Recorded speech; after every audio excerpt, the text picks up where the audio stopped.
Hello, everyone. We're back at it again, and I apologize ahead of time for this video. I know that it has lagged on YouTube. Um my words don't match up with my lips in the actual video that gets uploaded to YouTube after this. It looks fine to me right now, but there's issues when it's uploaded. So I apologize for that because I know that has a tendency to bug a lot of people. I don't know if it bugs any of my viewers, but I mean, if I were to see words and them not match up with the lips, oh, that would drive me crazy. Um, I had a very solid week. Yet again, another solid week picking football game, 10-3, and based on my memory, that makes me, I believe, 54-13 in my last 5 or 6 weeks picking games.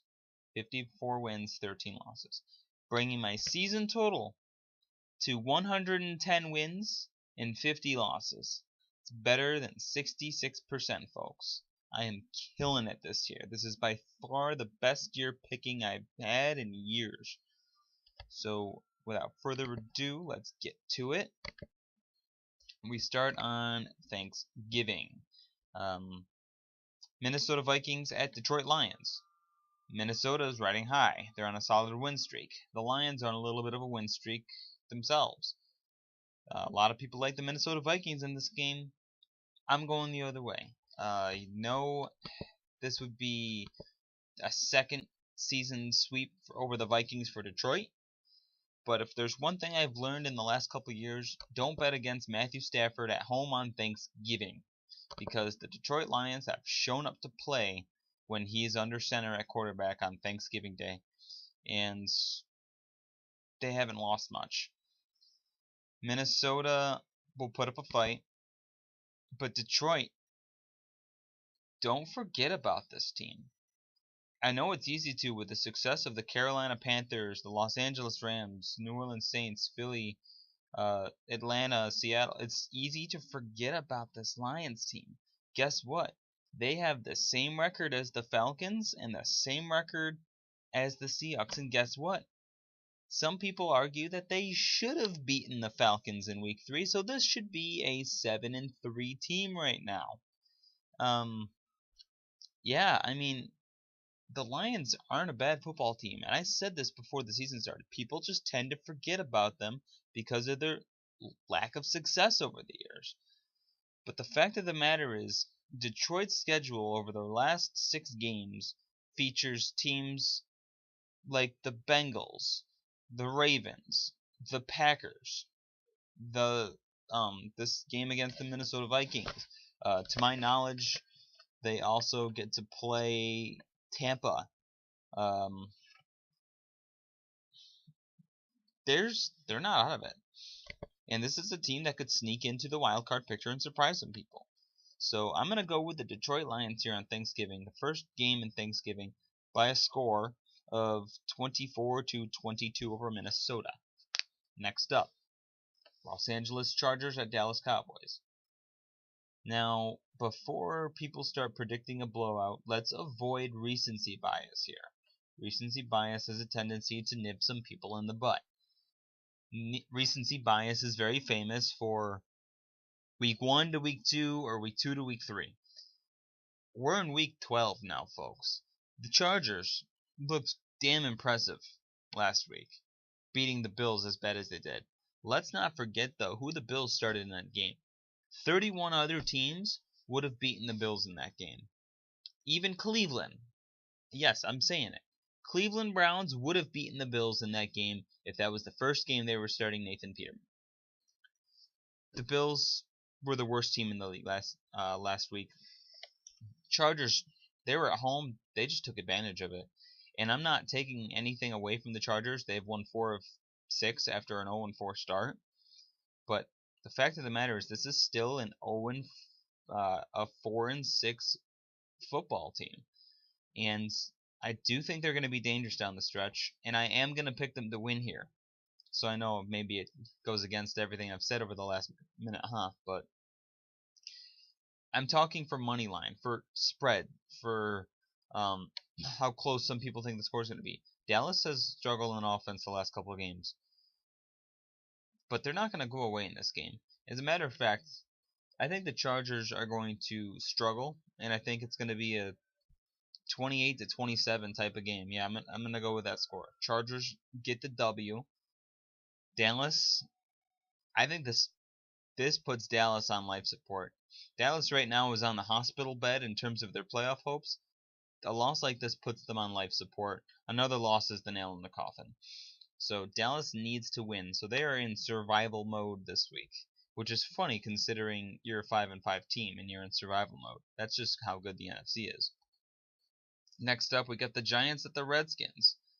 I am going to pick the Redskins here because this poor team is due a break.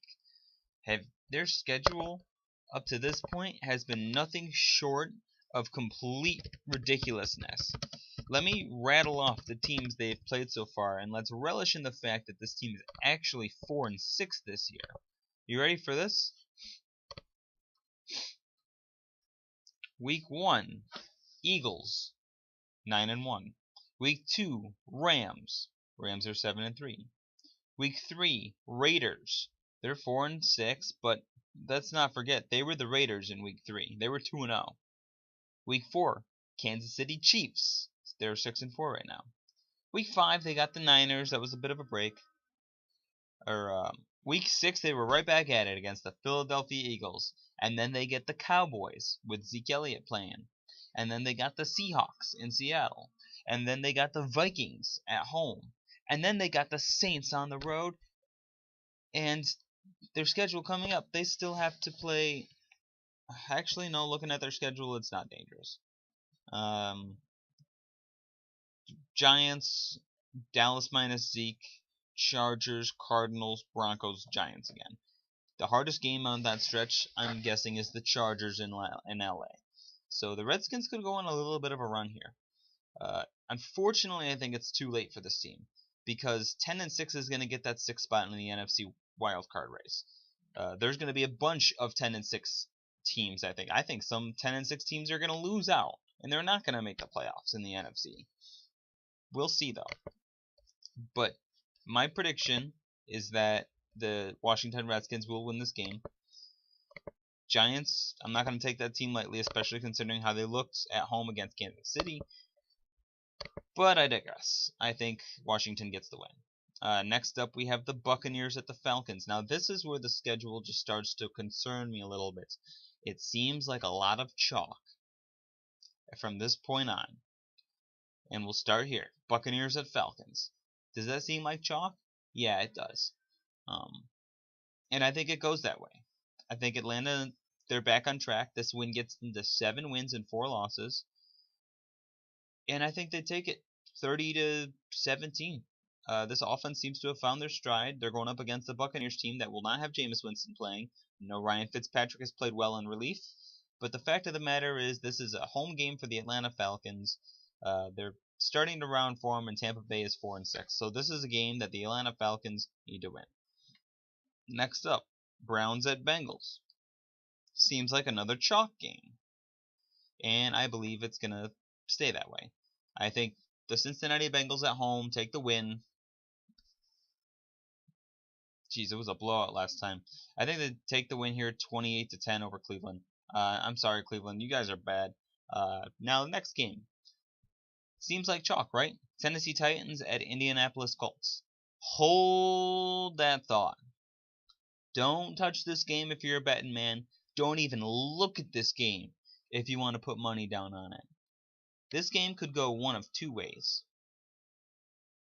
Way 1. A fire is lit under Tennessee's asses after that ass whooping the Steelers handed to them on Thursday night. I've read the articles. I've seen the press conferences. I've seen everything. Every single week in terms of this Tennessee Titans team. That's why I am 10-0 in predicting games featuring Tennessee this year. I know this team all too well. I predicted every single time they've won, they've won. Every time I've predicted they've lost, they lost. This game can go one of 2 ways, and I'm 50-50 on what way is going to happen. Way 1. They go into Indy and they just destroy the crap out of them. We're talking 45 to 10 type of game here, folks. That's the first thing that can happen. And this would show a major difference as to the Titans teams of old. Titans teams of old that are knocked down don't really get back up. I'm afraid Team 2 is going to show up this week. I'm scared Team 2 is going to show up this week. Because this is a dangerous game. This is in Indy. Tennessee's never won in Lucas Oil Stadium. And I know streaks are all speculation. It's all just a dumb numbers game. It's all weird coincidence. But I'm not confident. If we were to lose one of our next 4 games, this is the game we would lose. This one right here. Because I don't think we're going to have a problem at home, keyword at home, against Houston with Tom Savage under center. I don't think we have a problem in Arizona against John Skelton. I don't think we have a problem in San Francisco. This is the game here. This is the one where I look at and I say, if we were to lose one of our next 4 games, this is it. Which is why I am reserved picking Tennessee here. I'm going to pick Tennessee to win. And I'm going to predict they win 31-17 over Indy. But please stay away from this game, because I'm going into this game with an eyebrow raise. Because I am worried that the Tennessee Titans of old are going to show up in this one. So we'll see what happens. Tennessee still got the inside track to a wild card spot. Even if they lose this game and every team in the wild card race wins in the AFC, they're still in the 5 seed. I mean, the AFC wild card race is a joke. So Tennessee, they should get the win. They should get the win here to get to 7-4. But I'm not exactly enthusiastic about picking them. Next up, we have speaking of wild card race, we have the Bills at the Chiefs.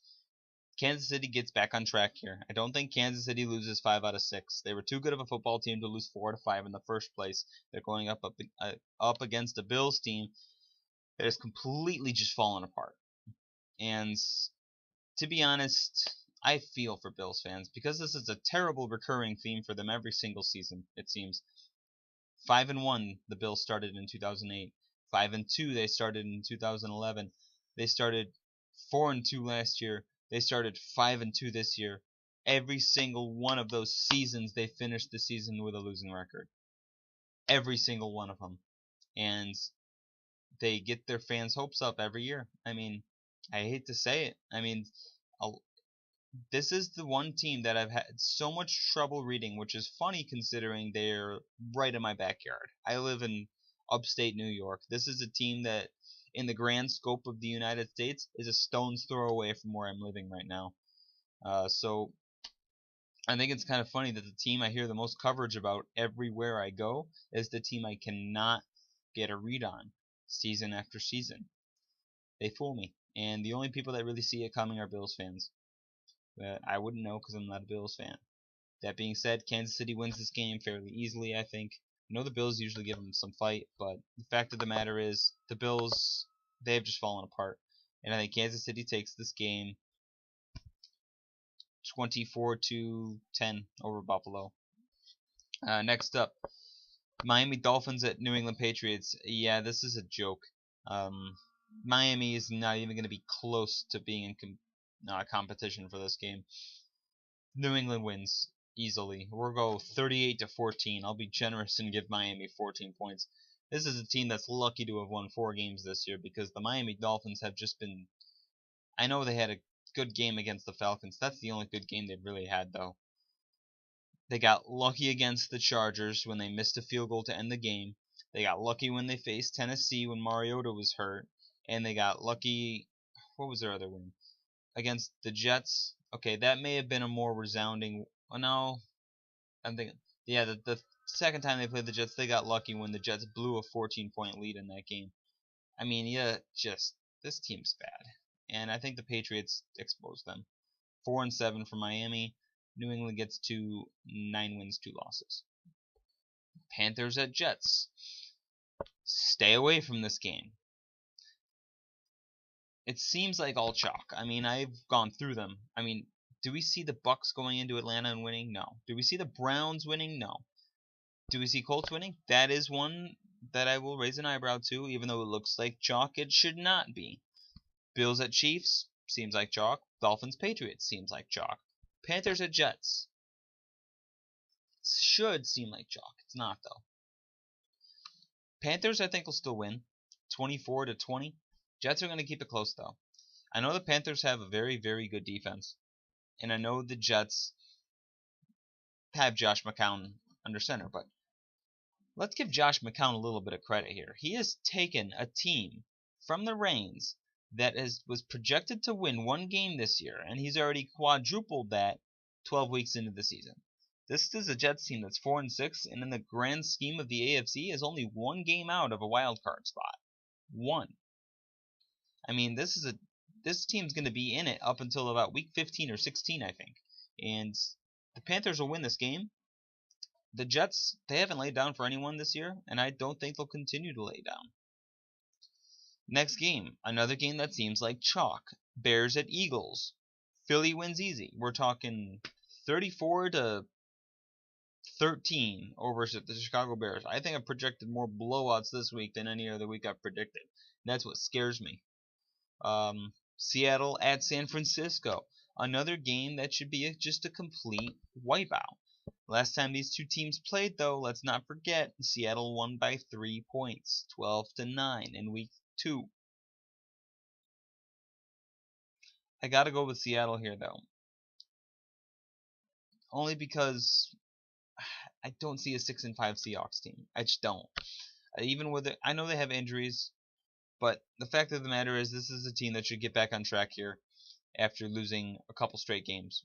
Or no, they beat Arizona. They lost 2 of their last 3 games. And these games are practically gift wrapped to the Redskins and Falcons. Are you kidding me? Blair Walsh misses 3 field goals, and Pete Carroll decides to call a fake field goal. One of those or both of those things go in reverse. All of a sudden, Seattle is 8-2, and we're talking about them as a Super Bowl contender, as opposed to a team that has a chance to miss out. That's how slim the margin of error is in the NFL. It really is that thin, because if those 2 plays go differently, if Blair Walsh makes one of those 3 field goal misses, or if Pete Carroll doesn't call a fake field goal, we're talking about Seattle's chances at a Super Bowl. We're not talking about their chances at making the playoffs. Seattle wins 21-14. I think the Niners will keep it close. Next up, we have the Broncos at the Raiders. This is an elimination game. It may not seem like it in the AFC standings, but the team that loses this game will not make the playoffs in the AFC. And I think Denver's slide continues here. The Denver Broncos beat the Raiders earlier this year at home. That was the game Derek Carr broke his back in, or something happened to his back. I think the Raiders get the win here. Raiders win 28-17. This team needs to wake up, because this Raiders team has too much potential to be where they are at now. Next up, we have the New Orleans Saints at the Los Angeles Rams. I said it last week. I will say it again this week. I am not sold on the Los Angeles Rams right now. I still think the Seattle Seahawks are going to win that division. I foresee the Rams, out of all of the contenders in the NFC, Philly, Minnesota, Detroit, Seattle, Atlanta, who am I missing? New Orleans and Carolina. That's 7 teams there. One of them's already been seen mess out. I'm going to make a prediction right now.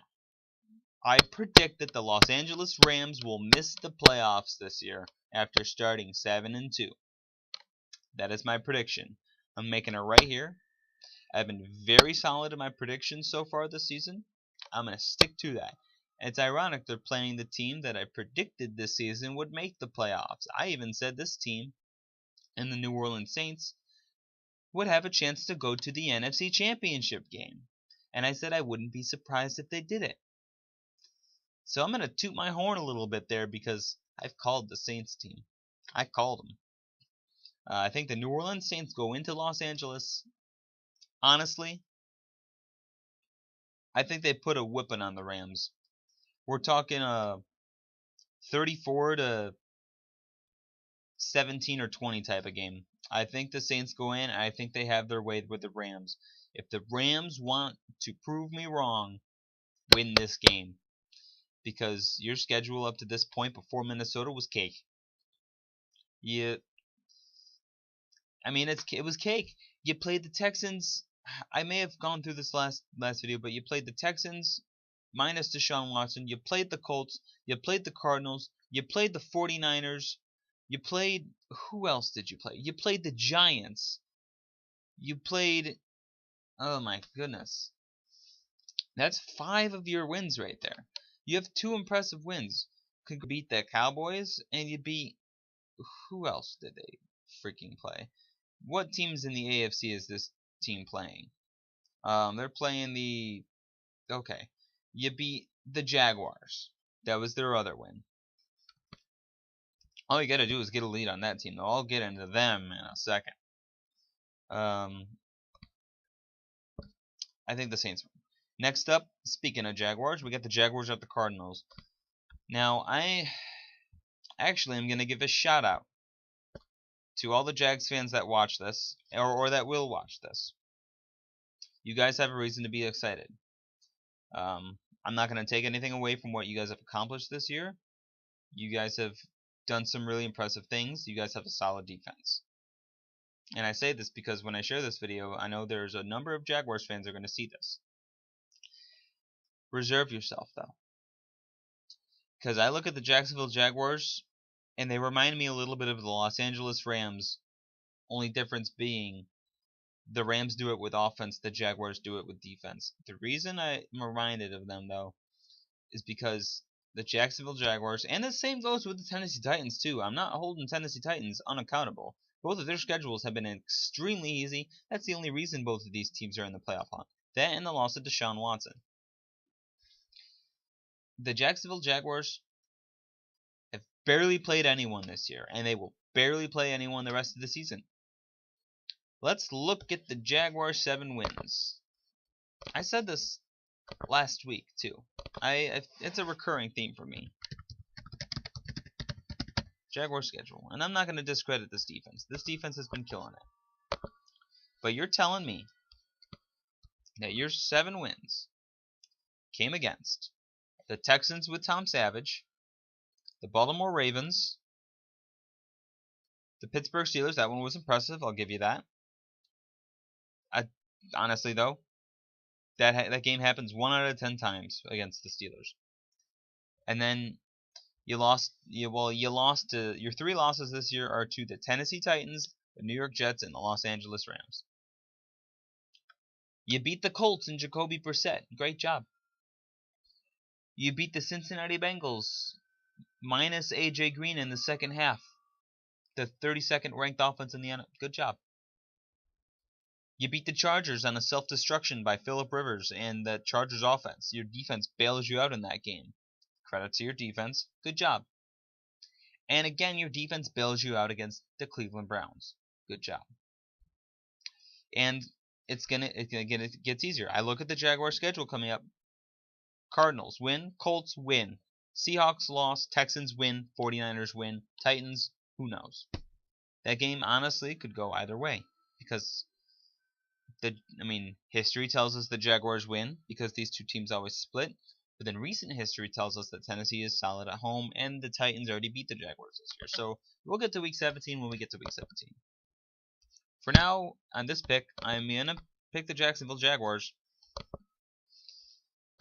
But I wouldn't be surprised if Arizona pulled some tricky stuff out here. So Jacksonville's defense, I think, is going to do their part. I think Jacksonville wins this game 17-14 over Arizona. Because why? I'm not sold on that Jaguars offense. It's Blake Bortles throwing the ball. And it's not like the Cardinals. I know they've lost offense, but the Cardinals still have a decent defense on paper. Next up, we got the Packers at the Steelers. Give me a break. Pittsburgh Steelers at home. They're going to rip through Brett Hundley and the Packers. We'll go with 34-10 over Green Bay. And last but not least, the Texans and the Ravens. I don't think the Ravens are going to shut this team out because the Ravens have a tendency of doing that this year, but I think the Ravens will get this win 24-7 over Houston. A lot of blowouts I'm predicting this week. Those are my picks. Thank you for watching. Please subscribe to my channel. I appreciate everyone who continues to tune in. Thanks for watching. Have a happy Thanksgiving, guys. Enjoy that time with family out there. Be safe. And have a beer for me. See you guys.